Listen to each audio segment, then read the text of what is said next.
Olá, boa noite, ouvinte da 96,7 FM, FM Universitária. Hoje é sexta-feira, dia 9 de outubro de 2015, e começa agora o Educando Consciências, um bate-papo interativo sobre temas relevantes e atuais na sociedade. Aqui você encontra informação, discussão e conhecimento. Boa noite, Walfran.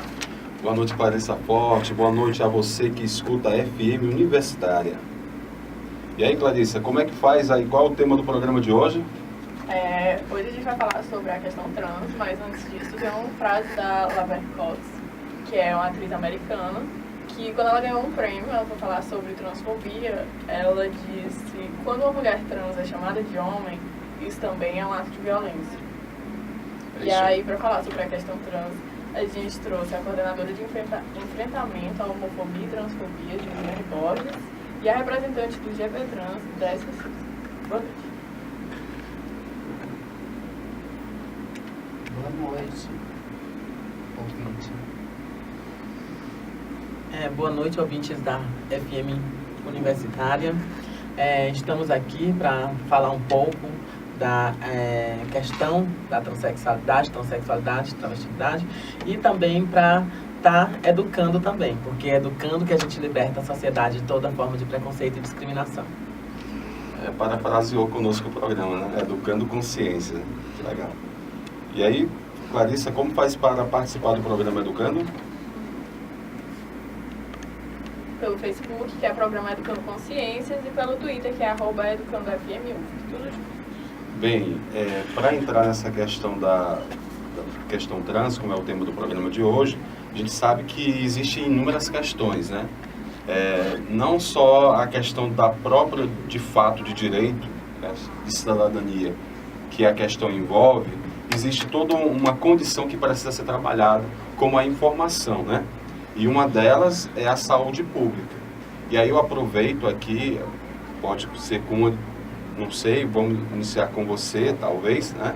Diga aí sobre o que o governo tem ou coloca à disposição sobre essa questão de saúde pública, ou que vocês veem que precisa ser, de fato, melhorada ou condicionada para cada um de vocês.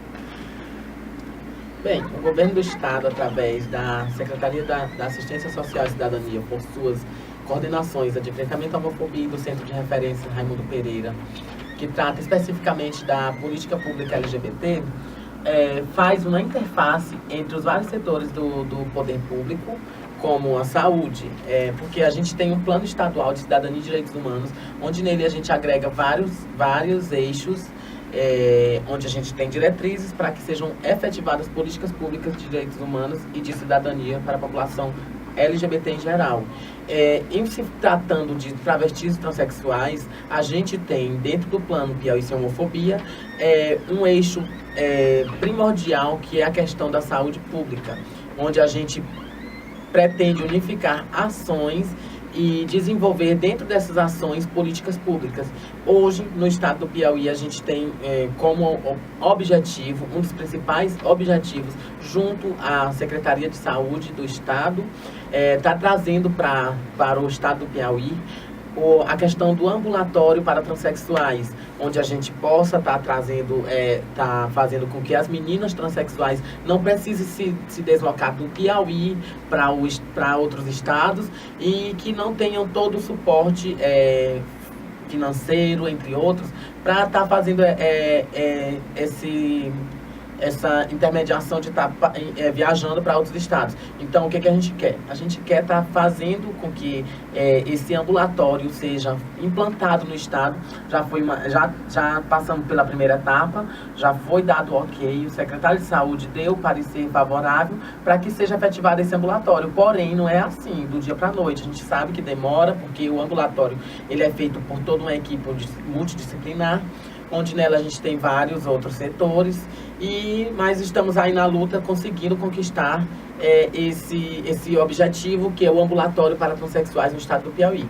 Sabemos que o ambulatório não resolve todo o problema das transexuais, mas o ambulatório ele é primordial, uma vez que as transexuais têm que se deslocar durante 3 anos para estar fazendo seus tratamentos fora do estado, e elas podem estar fazendo esse tratamento aqui com o ambulatório, com essa conquista, a gente vai poder estar fazendo todo esse tratamento aqui e assim com que elas possam somente ir fazer as cirurgias nos outros estados. Ainda dentro da questão da saúde, a gente tem recentemente o Conselho Federal de Psicologia lançou uma campanha de despatologização trans. E aí eu queria saber se vocês têm noção de a que pé está isso, porque já passou da hora de ter tido essa campanha. E a importância na cabeça das pessoas que, por mais que não convivam com, sabe que existe pessoas trans e que são pessoas normais. Bem, a despatologização da transfobia é mais uma conquista do movimento de travestis e transexuais, entretanto, das transexuais. Porém, eu acho que a patologização, ela tem um viés, ela é como uma faca de dois gumes. Por quê? Porque a cirurgia hoje ela só foi aceita pelo SUS porque ela foi considerada doença. Porque se uma pessoa é diagnosticada com uma doença, ela automaticamente tem que fazer uma cirurgia. Ou seja, a patologização não que seja a favor, a gente tem que despatologizar a transfobia, mas ela foi como uma faca de dois gumes. A gente, ao mesmo tempo que avançou, a gente deu 2 passos para trás, entendeu? Então é isso, mas estamos aí na luta pela despatologização da transfobia e o que a gente sabe até agora é que ainda não conseguimos de forma verídica e mais ampla a conquista ainda desse direito, mas estamos aí na luta. Eu aproveito aqui agora para a gente poder falar um pouco do dia a dia, né? Acho que é Derek, né? Derek pode nos relatar um pouco da realidade do dia a dia, de como é viver em Teresina as condições que existe hoje na atualidade. Olha, é muito complicado. Desde o amanhecer ao dormir, né? A gente não se livrou ainda desse estigma, desse preconceito, dessas coisas que as pessoas colocaram na cabeça que a gente tem que ser visto só como sexo. E a gente não só é sexo, a gente tem a vida diária, a gente tem problemas, a gente tem trabalho, a gente tem estudo. E a gente gostaria que as pessoas se informassem mais sobre essa questão, que a gente não quer só sexo, a gente quer trabalho, a gente quer uma vida normal. As pessoas aqui não deixam a gente viver diariamente como a gente quer. A gente não se incomoda, mas tem muita gente que se incomoda. É isso que a gente está na luta, né? Diária. E aproveitando, tem um pouco da marginalização, né? Da busca de querer botar estigmas sobre isso, né? É verdade. E aí eu pergunto para você, né? No dia a dia, isso é mais do que natural ver isso, mas não é uma coisa natural, né? E aí eu queria saber, no seu ponto de vista, que sofre essa estigmatização, como seria a melhor forma para se tratar isso hoje pela sociedade? Como a sociedade poderia ajudar nesse tratar? Eu acho assim, que a gente estamos preparados para receber assim, todos os tipos de problemas, né? Para resolver as questões psicológicas, diárias. Mas assim, eles colocam e impõem que a gente que não tem direito. Eles se perguntam, será que a gente tem direito? É isso que a gente queria educar mais, que eles se informassem que a gente tem direito, sim. Somos normais. A gente não queremos nada demais, se não for o respeito. Só respeito, que a gente não quer nada demais. Tem alguma agressão, seja física, seja verbal, ou alguma coisa que aconteceu que se sentiu agredida, que mais te marcou, assim? Várias, eu já fui vítima de várias. Eu já fui arremessada, eu já fui pisoteada, eu já fui arrastada, eu já fui espancada, eu já fui esfaqueada, eu já fui atirada, eu já levei. Agora mesmo a gente está no processo de dentro do grupo mesmo, ter a transfobia. A gente às vezes não entende por que as pessoas, é tão fácil as pessoas se educar, procurar se informar. Porque é o que a gente procura, respeitar o ser humano diariamente. aproveito agora e vejo assim como você representando o Estado do Piauí em relação a isso, né? E acredito que o Estado não vai ficar além, sobretudo com a sua representação naquilo que se diz de fato e de direito para a cidadania da pessoa trans, né? Nos fale aí sobre as políticas que hoje são direcionadas à pessoa trans. Bem, o Estado do Piauí, como eu já disse, a Secretaria da Assistência Social, que é uma das principais apoiadoras do movimento LGBT, sobretudo as pessoas travestis e transexuais. Como nossa companheira Dérica bem falou, hoje existe a transfobia dentro do próprio segmento de travestis e transexuais, bem como os outros segmentos LGBT. Mas, o que acontece? A partir do momento em que a pessoa não sabe, não frequenta o movimento, não frequenta as reuniões da sociedade civil organizada, a partir das pessoas que, mesmo sendo uma pessoa LGBT, não estejam reconhecendo de fato seu direito e seu dever, elas passam a discriminar as que frequentam. Por quê? Porque elas pensam que é um grupinho como diz um dito popular, aquela panelinha, mas não é. Aquela panelinha dita no popular, ela está ali para reivindicar seus direitos, para saber os seus deveres, mas também para conquistar os seus direitos.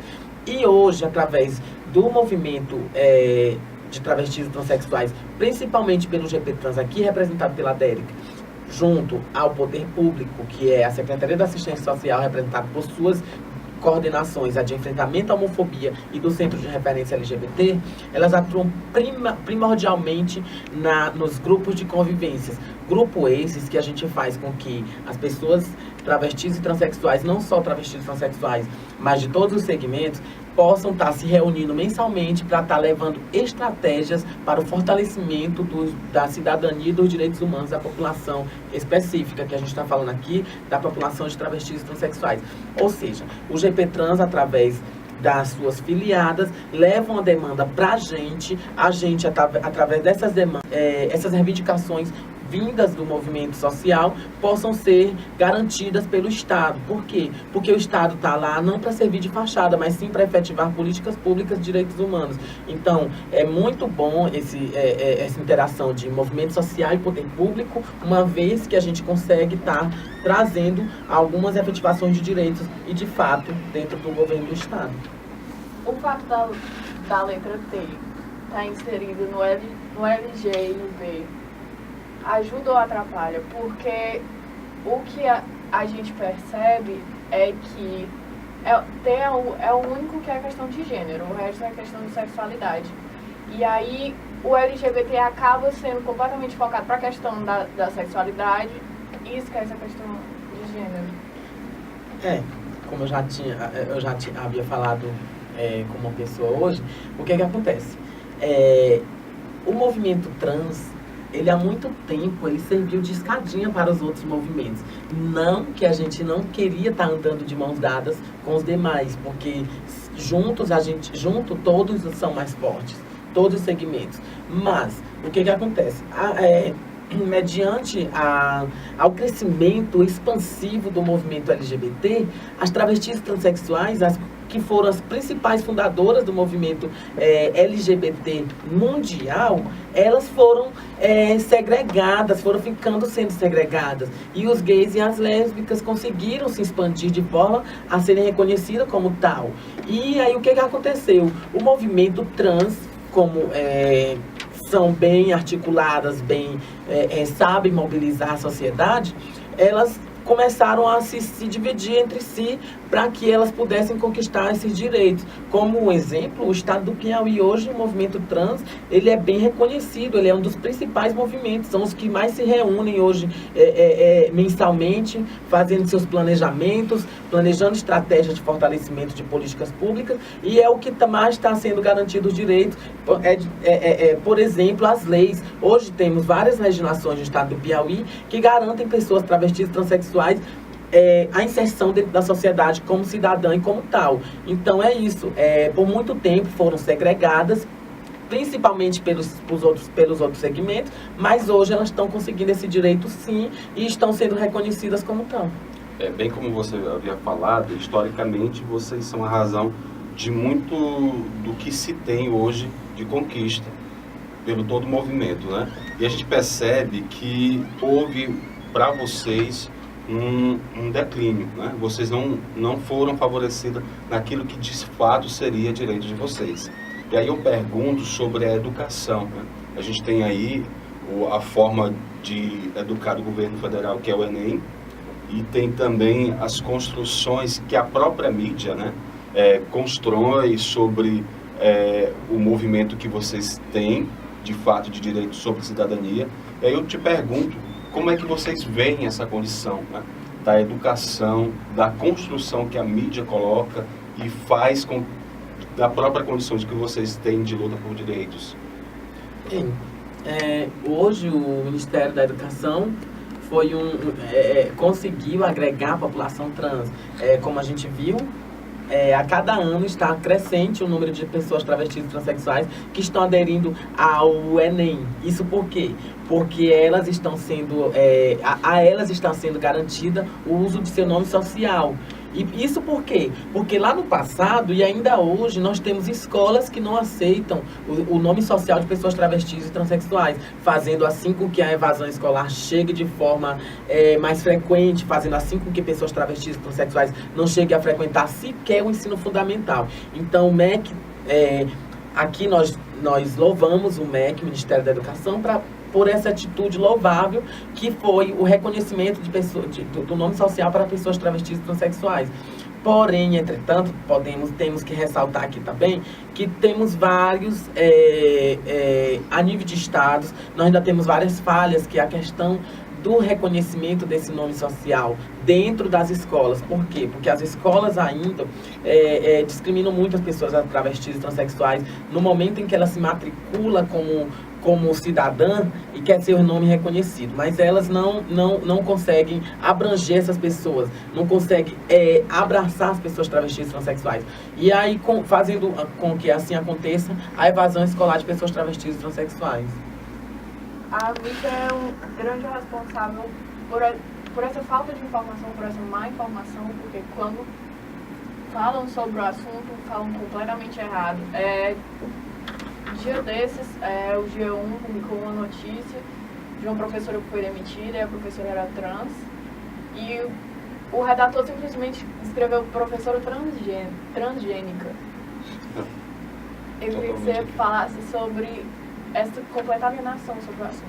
Bem, é isso, como você disse, é uma alienação. Por quê? Porque eles tentam higienizar as travestis e transexuais. Por quê? Porque eles veem que o nome travesti transexual é um nome pejorativo para eles. Eles não entendem o significado do nome travestis e transexuais, a importância. Eles não entendem a teoria de onde veio, para onde vão e o que desejam. Então, para eles ainda tem essa questão da higienização. Vimos também uma reportagem numa emissora de TV nacional que expôs: gostamos, o movimento LGBT e também as pessoas que trabalham na gestão da política pública LGBT gostou demais da reportagem. Entretanto, a gente viu que faltou muita coisa dentro daquela reportagem. O principal fator hoje é porque pessoas, jornalistas, hoje, eles não procuram estar falando de fato o que é a real intenção do movimento. Eles querem higienizar para a sociedade o ponto de vista da sociedade. Eles não querem mostrar o ponto de vista da pessoa que sofre a discriminação pela essa questão da razão da orientação sexual e da identidade de gênero. Eles querem higienizar. Então, esse é o ponto principal. Aqui em Teresina a gente sofreu muito com essa questão dos jornalistas não saberem respeitar a identidade de gênero das pessoas. E aí a gente teve que fazer uma conversa. Hoje a gente já tem uma conversa mais próxima com muitos jornalistas e explica até mesmo. A gente já tentou fazer uma capacitação para essas pessoas, mas ainda não conseguimos esse objetivo. Porém, essas pessoas estão sabendo tratar mais. Mas esse fato que aconteceu com a professora trans não foi o primeiro. A gente vê que cotidianamente as pessoas trans que são formadas, a gente tem aqui em Teresina um exemplo grande, que é uma menina formada em arquitetura e nunca conseguiu se inserir dentro do mercado de trabalho. Eu acho que simplesmente pela questão da discriminação e do preconceito. Porque uma pessoa formada, especializada, não conseguiu um emprego, a gente sabe como é que está a crise. Mas a gente sabe também que existem vagas de emprego para a população em geral. Falo para a Dérica para que ela pudesse ressaltar a importância do nome ser reconhecido pelo nome social, né? Porque a gente percebe que existem as condições civis para que isso possa, com um processo, né, chegar até uma mudança, né, uma adequação daquilo que de fato é seu por direito. Mas qual é a importância para você do seu nome social? Como é que isso favorece a tua pessoa? A autoestima a gente fica melhor, né? Porque aí se ganha-se o respeito. A partir do momento que as pessoas te vê com o teu nome social, elas já te procuram se informar mais um pouco, né? Então acho que abre, né, muitos espaços para muitas informações. Tanto na saúde, como na cultura, na educação. Isso é importante, né? E a gente percebe que a sociedade faz pouco caso ainda disso, né?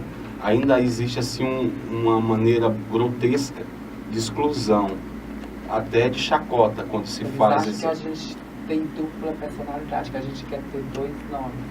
Não, é mais uma conquista da gente, por direito. Eu acho que a sociedade ela tem que abrir a cabeça que a gente tem o direito, sim, que essa ignorância tem que ficar lá no passado, na década de 30. A gente estamos quase no final dos tempos, as pessoas ainda querem retroceder, né, para o passado. Essa cobrança, por que o nome, por quê? É a informação, né? Mais do que nunca tem que ser informação. Nessa época nossa da comunicação, de informação, a gente ainda sente os resquícios aí de uma era, de um primórdio muito antigo. Se diz até que Teresina é muito provinciana, né, na forma de construção de identidade cultural e, sobretudo, sobre a construção social, até então. E, na sua visão, o que a gente precisa mudar em políticas públicas culturais para que possam ser contempladas também? É achar que a gente não parecemos umas pessoas doentes, que a gente estamos incapazes. Tem muita gente que quer ver a gente ainda como numa cadeira de roda, que a gente somos incapazes. Não, a gente somos capazes, sim. Eu acho que todo mundo é capaz quando se quer. Então, é ter o espaço de construção, né? Exatamente. Cultural, social, de fato e de direito, né? De deixar de ver a gente como coitadinho, que a gente estamos capazes, sim.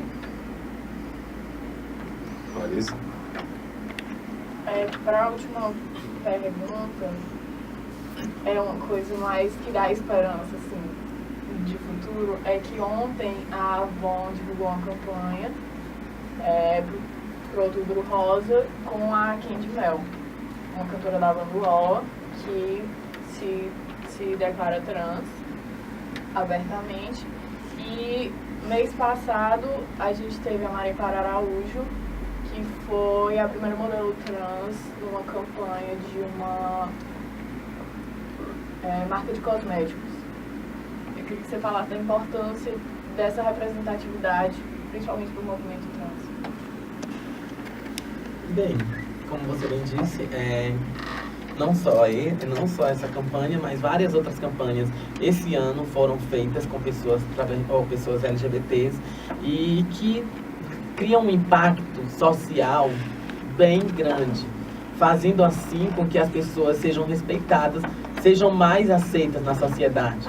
Entendeu? Essas campanhas, elas nos ajudam a quebrar estigmas que até então a sociedade tinha, como principalmente o preconceito pelo simples fato de não poder representar a toda uma nacionalidade, porque a gente sabe o poder de uma campanha, a gente sabe o poder a visibilidade que uma campanha tem. No momento em que essa campanha é exposta, a sociedade começa a ver com outros olhos. Como, por exemplo, a campanha do Boticário foi muito discriminada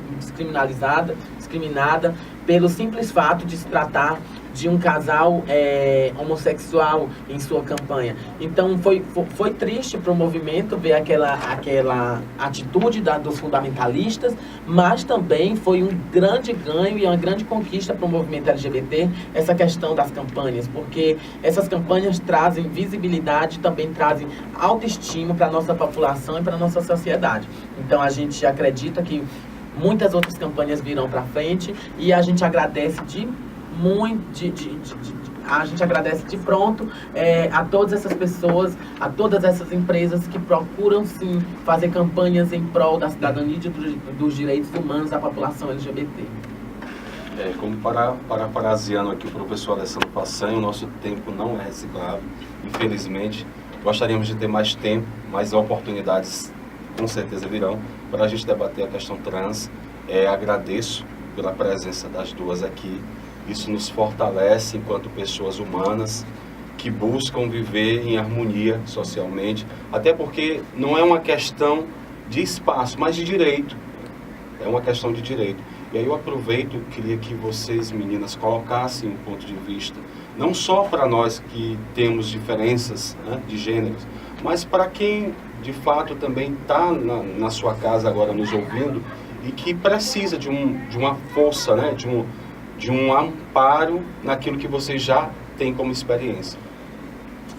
Bem, em primeiro lugar, só agradecer à Rádio FM Cultura, ou a Rádio FM Universitária, por esse grande apoio, por essa abertura de espaço, uma vez que são esses espaços que fazem com que a gente possa levar a toda a sociedade a nossa grande luta, que é a busca pelos direitos humanos.